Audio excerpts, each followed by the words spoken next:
মাশাআল্লাহ মাশাআল্লাহ। ابھی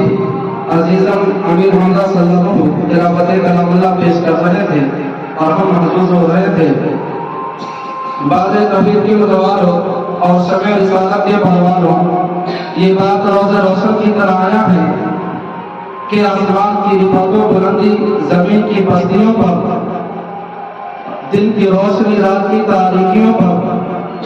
آفتاب کی ضیاءپاشی ماہ نصف کی چاندنی پر اور چاند کی ضیاءپاشی ستاروں کی درخشانی پر اور گلاب کا حسن چمپا پر، ٹھیک اسی طرح گلاب کا حسن چمپا پر اور رات کی رانی کی چمیلی، رات کی رانی کی خوشبو چمیلی پر بدر جہاں غالب ہے۔ عین اسی طرح مخلوقات میں سب سے افضل اور بہتر فارغ ارب و عجم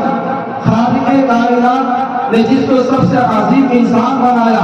سب سے بہتر انسان بنایا، سب سے عظیم پیکر والا بنایا، وہ محمد عربی صلی اللہ علیہ وسلم کی ذات اور ہستی تمام نبیوں پر بدر جہاں غالب ہے۔ ٹھیک اسی طرح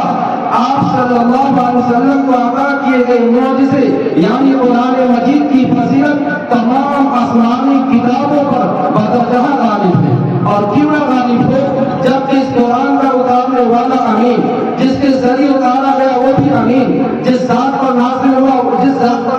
وہ بھی امین، اور جس مہینے میں اس کی تنزیل ہوئی وہ مہینہ بھی تمام مہینوں میں افضل، اور جس شہر میں نازل ہوا وہ شہر بلد امین، اور جس رات میں نازل ہوا وہ رات 1000 مہینوں سے بہتر ہے۔ میرا اس طرح اس کلام کی عظمت